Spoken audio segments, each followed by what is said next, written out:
Well, it's great to have you here, and I want to begin our journey into your life as a speaker, a corporate trainer, and a coach by asking you this. We're getting on 5 years of this pandemic being done, but it was such a big deal and affected Yeah. business and personal lives in such a profound way. How much of living through that time period has reverberated into what you do today? It's a great question, and it's so incredibly relevant, not only for me, but also for the clients I work for. For me, the pandemic was really an eye-opener in terms of me realizing I was spending a lot of time doing things that I didn't want to do. I was still a corporate citizen at that time, at the very start of the pandemic. And it was just through this, change that everybody was experiencing at the same time that we didn't know if we were going to live or die. We just, there were so many unanswered questions. And with that knowledge, it just somehow was an illumination for me. I know it was a bad time for a lot of folks, but for me, it just opened up my eyes that if I really wanted to live authentically and do the things that I wanted to do, I had to really just take the bull by the horns and start my own business because I had been hemming and hawing about starting my own business for a while. And that was the impetus for me starting Living While Leading. The second part of the answer to that question is, of course, with many of the one-on-one coaching clients I have now, they struggle a lot because there was such a transformation in the way that they worked, working from home. All of a sudden, their commuting times had been reduced to nothing. Office dynamics completely went away, and now they're thrust back into kind of like, and I hate to use this term because it's so overused, like this new normal, like everyone's trying to bring them back to the office. They don't necessarily want to do that. But they also understand that working from home doesn't serve them well, that there's no visibility. And if you want to progress in your career, you need to show up. And showing up on Zoom or any of the other platforms we have is just simply not enough. So I work with a lot of them to strategize how can they get in front of people again? How can people understand, whether it's their leaders or their sponsors, that they add value and sort of getting them to rethink how they amplify their voices? It's interesting because we did get to that proverbial fork in the road. I mean, all of Yeah, us, one way or another, had to make a big choice. Were we okay yeah, with what we were doing, or did we want to do something different? And exactly. I think it's just making, I think, everything that much better. Interactions, everything that we're doing, just even with podcasting, to have this medium that has just kind of exploded since the pandemic. It's such a Right. therapeutic realm of understanding people better. Instead of just putting like a sticker on a bus stop advertising your life, you can actually have a meaningful conversation that will fan out to a lot of people that kind of gets to the essence of who you are and what you're doing. And you make a really good point here because I think what's happened is folks have gotten so used to being behind the screen, liking, thumbs up, speaking in sound bites that we've sort of lost this ability to communicate. Yeah. And this is a wonderful forum to be able to have a conversation, but we also need to be able to have these conversations in real life as well. Yeah, for sure. So let's get to the heart and soul of what you do and who you are Yeah. these days. I want to put you in front of a bunch of grade school kids. It's career day, and a Mhm. curious kid in the back of the room is like, "Hey, what do you do for a living?" What's your answer? Yeah. So I help people find a better version of themselves. Yeah, that's what I do. Okay. So, all of us have talent, all of us have skills that we've learned, and we may be satisfied with where those talents and skills have brought us so far in our lives. And some people feel like they need more. Some they feel like they have more potential that needs to be explored. And I help folks do that through my coaching, through my workshops, and also motivating them through my public speaking.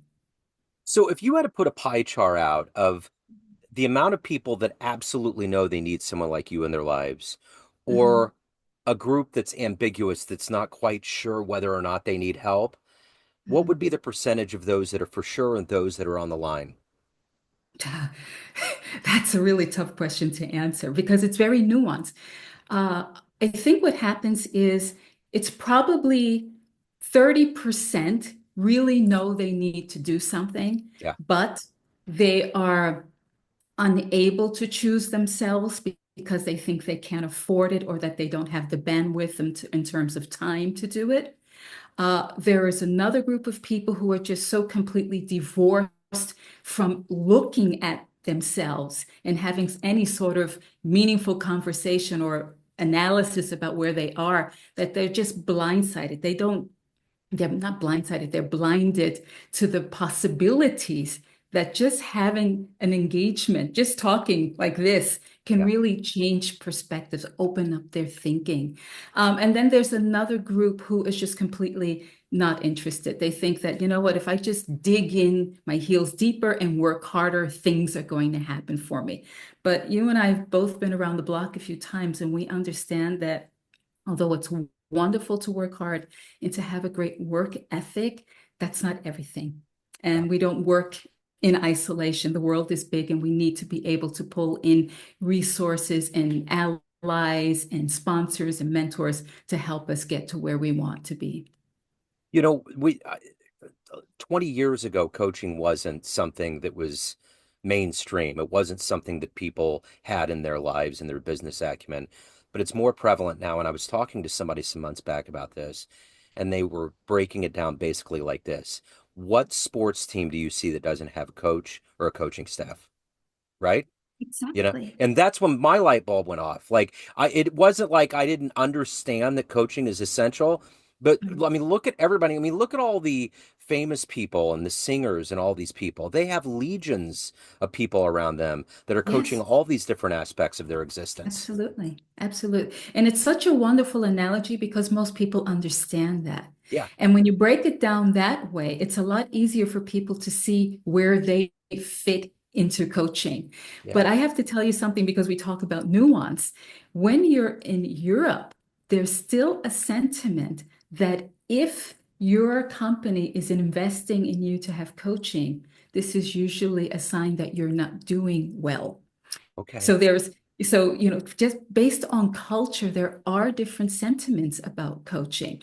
I was just sitting with some colleagues of mine who have been in this business a lot longer than I have, and they talked about, anecdotally speaking, one of their clients had bought hours and hours of coaching so that any employee who wanted it could get it for free. They just had to raise their hand and sign up. And yeah. no employee took the offer because they thought it was a sign of weakness and that they couldn't do their job. So we still have a long way to go when it comes to mindset changing around the value of coaching. And that's why I think this analogy that you brought up about sports or people who are entertainers and how they have a coach for every single aspect of their profession just demonstrates that it's not a sign of weakness. It's a sign of recognizing what you need and finding those resources to help you get there.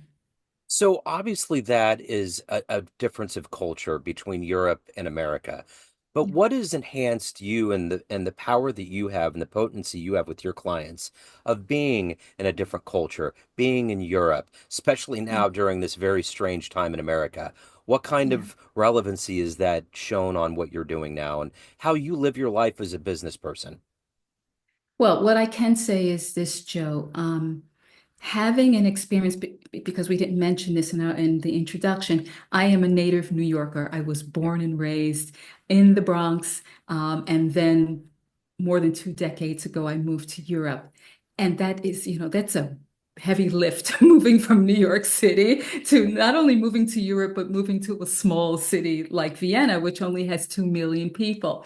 Um, what I have gained is such a cultural awareness, right? Because, I'm in Central Europe, and so there are so many languages spoken around me. In any corporate job I've ever had, and I've worked for IBM, I've worked for Citrix, I've worked for a lot of the big players, but in Europe, the teams were always multicultural, Yeah. right? And that forced me to understand that I need to meet people where they are in terms of how they communicate, how they hear, how they interpret information, and how I speak to them. So this has been an invaluable experience to me. And the fact of the matter is, I had to completely reinvent myself when I came to Europe. I had to change my profession. I used to be in hospital administration, and I moved to IT because I didn't speak German when I got here, and I needed to find a place where I could be, where I could work, where I could take my skills, because although I worked in a hospital, I had lots of transferable skills, and then figure out what is the narrative behind this that makes me valuable for another company. And that exercise alone is so relevant and valuable for people today. Many people want to off ramp from what they're doing, and they can't see the path forward because they don't understand that it's not about working for a brand or a company. It's about the skills that they have developed over time and how those skills can be valuable in another industry or in another sector. So those experiences have helped me enormously in the kind of work that I do with my clients. So I'm going to put you back in that third grade room in the Mhm. Bronx when you were young. What was your dream life? What did you want to be when you grew up? Well, when I was very young, I wanted to have my own talk show, Oh, cool. which is really funny. Now I'm dating myself. There used to be a variety show on TV called Flip Wilson, where Yeah. he did a little bit of singing, a little bit of comedy skits, and I just loved that show. And I always thought that's what I want for myself. Now Yeah. let's fast forward decades and decades and decades, and I sort of have that, Yeah. right? Because I speak on the stage. So I get invited to be a panelist at discussions, or sometimes I get invited to give a motivational talk or something like that. I have my own podcast, which is called Living While Leading. Yeah. So I have twice a month an audience and I'm talking to them and whatever I want to talk about, I put it out there in the universe and people get to hear it. So it's very interesting, something that I dreamt about when I was 7 years old.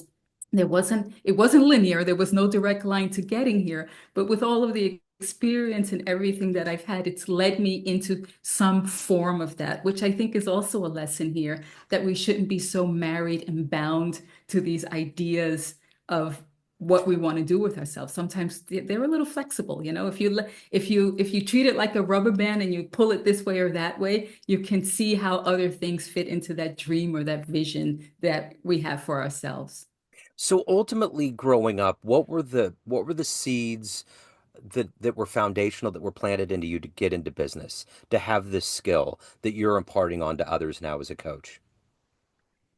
One of the things that I experienced when I was young, as did my siblings, was that, we come from very humble beginnings. We grew up in public housing. My mother was a housewife. My father was a blue collar worker. And we lived from hand to mouth most of the time. And my mother was not an emancipated woman. And even when I was a young child, something about that just didn't sit right with me. And, so my whole life, I've always been trying to figure out ways that I can be independent, that I can have freedom. Because as we understand, the more economic power you have, the more freedom of choice you have. And I didn't have a vocabulary to describe that, but I knew that I wanted something different for myself. And that has informed the work that I do today. Because when I work mostly with women, when I'm doing my one-on-one coaching, it's always about what can you do today to empower yourself to get the things that you want. And it's not always about getting money. Most of the time, it's about getting time, right? Finding time so that people can do the things that they really want to do. So who's been a hero? Who's been that foundational influence on you that's helped fuel your career and even such a big move from New York to Europe? Mhm. I've had a few. When I was in elementary school, I had a teacher. Her name was Bernice Bender, and she saw something in me and really invested a lot of time in pushing me, giving me extra reading material. And when I look back on that now as an adult, I can only think of the word generosity. That this woman was so generous in everything that she did to help me see that there's more to the world. It's not just about living in Castle Hill in the Bronx. The world is bigger than this. And this generosity that she had is something that I always carry with myself because I believe that what I have, I don't need to hold it to myself. That I don't have to worry that someone's going to take it to me. I want to give it to people because when I give, I get, right? When I give something to people, they grow from it. So that's something that I've learned, and that's been one of my heroes. Another hero I had was when I took my first job after finishing my MBA. Um, and eventually I was promoted a few times, and I had a leader who just understood that she could drop me into the fire. And even though I was scared and I mean, literally trembling, that I would find my way because I knew how to work with people and I knew how to work with teams and develop teams. And she's the one who opened my eyes to the possibility that being a leader, which was something I had never imagined for myself, was another way that I could become effective. I didn't have to do things like as a lone wolf, that I could have a whole team and bring everybody along with me. And what's equally important in this whole story was that I didn't have to be the superstar. Everybody could shine. And by virtue of the people in my team doing well and getting recognized for their work, this had a reflection on me. And so and I think this is also embedded in generosity. So if I would say anything, I think generosity is the overwhelming theme and the people in my life who had the most influence on me. You know, the one thing that helps us grow and become who we are is kind of standing on the shoulders of giants and looking at those that are doing what we're doing really, really well. So, in the realm of Yeah. business, who's been somebody that's been perennial in your view of things that's done it right that you've looked up to? Hmm. Hmm. Well, there are a few people. I think if we look at Indira Nooyi, who was heading up PepsiCo for many, many years, and I don't know anything about the food beverage in this industry, but what I've know about her and how she led with humanity, which I think is important. But she also was a huge risk taker and was really pushing against the board of directors when she wanted to do something and saying, hey guys, just trust me on this one. Let me run with this and let's see what happens. And, sometimes this is what we're facing. It's not always every time that we have an idea that people are going to say, that's great. Let's go with it. Sometimes, if you really feel conviction about what you want to do, you have to get a few people in your corner because, trying to sell that alone is a tough one, right? So you Yeah. need to get some allies, you need to get some people in your corner. But then with that fortification, then that gives you the power to sort of fight for what it is that you need or what you want to do, or you want to go into these uncharted waters. And I think that this is a person who's done that very well. And the other thing that she's done, that she did in her career, which I think is really admirable, she never hid the fact that she was a wife and a mother. Yeah. And this is important because I'm also a wife and a mother, and my family is everything to me. And although I like to work and I like to make money, my family is also really important to me. And I never made a secret of that. And I believe that there is a way that you can have a career and do these wonderful things and add tremendous value, but you can still have a personal life, live, work, raise your kids, be a good partner to your partner, and take care of yourself. And this is, I think, very admirable. I mean, she's one example of many who've managed to do that.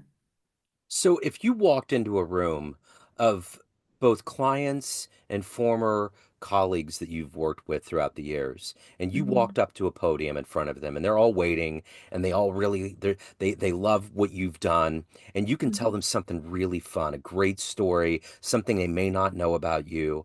What good, fun story would you tell them? Oh gosh. I have a good fun story that Okay. nobody will ever believe. When I was very young, I dipped my toes into door-to-door sales. I started to work for a extermination company called Orkin. I don't know if you've ever heard of this, Yes. but they sell extermination services. They sent me to their headquarters, which I think was in Vermont, or their training center. They trained me on how to sell. And then I was meant to go in Manhattan below 23rd Street, above 14th Street, and knock on doors, door to door. This is when there was no security in buildings, and Yeah. try to sell these extermination services. Here's the rub. I'm afraid of rodents. I'm afraid Wow. of bugs. Yeah. And part of my job was to do inspections with flashlights, like to Oh go into no. basements and show people evidence that they had infestations. There were a lot of lessons to be learned there. People are unkind. They will slam a door in your face, but I kept going. I had to overcome my fear of rodents. I mean, I'm still afraid of them, but I wanted to sell because I made commission. So, in order for me to close these deals, I had to do this stuff. But anytime I told anyone in my family that I had this job, they were like, "Are you kidding me?" Like you? I have to say, in all honesty, Joe, I didn't last very long in it. Yeah, It was brutal. It was really, really brutal. But what I can say is it was totally out of my comfort zone, completely. Door-to-door sales, like entering someone's life unwelcomed, saying, "Hey, I'm Sharon, I'm trying to sell you something," and getting the door slammed in my face, and then going to the next door and doing it again and doing it again. Um, that is a real testing ground for having some intestinal fortitude to move absolutely. forward every single day, you know? Yeah, I did that when I got out of college. I wasn't quite sure where I was going to go, and I did vacuums. And all I remember from that, as terrifying as it was and as anti as I was doing that, was the Mhm. guy that did it had been doing it for like 20 or 30 years. And he would just tell me story after story about how the CIA framed Kennedy. It's an inside job. He was a Vietnam vet, and just all the stories and all of Mhm. these like kind of hedging on conspiratorial ideas of things. And I just remember that guy and I was like, I don't think I want to do this. I got to find something else. It made me want to work harder to get to Yeah, the dream that I had instead of it being an exactly. intermediary. But I inevitably learned something about myself and the Yeah, process of being a professional on this planet that was very instrumental. absolutely. Those tough jobs, they teach you a lot. Yeah. I don't think there's anything wrong with someone taking a difficult job, a job that gets their hands dirty, a job that's not so glamorous, and maybe even one that you might even be a little bit embarrassed to tell people about because it does teach you something about yourself. Sometimes we learn more from the anti-hero than the heroes in our lives, that's for sure, Yeah, you know. absolutely. Absolutely. So of all of these things that you've accomplished and done, based on, your career geography and your accomplishments and personally and professionally, what are you ultimately the proudest of? I would say what makes me most proud is when people who I led when I was a manager 20 years later come back to me. They find me on social media and say, "Sharon, you did this and that changed my life." Or, "Sharon, you were one of the best managers I ever had. I remember you did this and that." And every once in a while, this is happening to me because I'm on LinkedIn, I'm on Instagram. And so folks, they can find you these days when they want Yeah. to find you, they find you. And for me, this is just so validating that everything that I've been doing over the course of the years has had an impact. Yeah. And for me, that's really important. So everyone out there has a perception of you. Family, Mhm. friends, clients, colleagues, everyone that's known you, but you run the show. What's your Mhm. perception of you? Who do you think you are? Who do I think well, nobody ever asked me that question before. Who do I think I am? Well, I think I'm a person who's not afraid of reinventing herself. Um, I'm a person who thrives in having human connection. That's why the pandemic was very challenging for me. Um, I enjoy people. I enjoy conversations. As you can tell, I have the gift of gab. I love to talk and I love to listen to the stories. And so I would say that that's a really big makeup of who I am. The other part of it is that I'm a foodie. I love food. I love to bake. I'm a cookie baker. And I'm lucky enough to be married to someone who loves food just as much as I do. So Yeah. this is something that really gives me power and inspiration where we can just say, let's drive somewhere and eat something, or let's fly somewhere and eat something. And yeah, of course, I'm a mother, a sister, and a daughter. So Yeah. I'm all of the above. So let's say Netflix comes up with this new concept where you can literally click a channel and get transported back into any point in time and witness it with Mhm. your own eyes happen. What Mhm. event in the history of human beings would you love to have been on the fly on the wall to watch happen? Oh my word. It's a lot of stuff.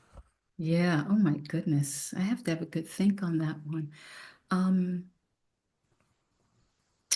I would say I would say the civil rights movement Yeah, would be one, yeah, only because I think we're back there again today, without getting into a political yeah, I discussion. get it. But, those were folks who sort of bootstrapped their way through a very difficult time. And if you think about how we communicate today, I put something on social media and it travels volumes.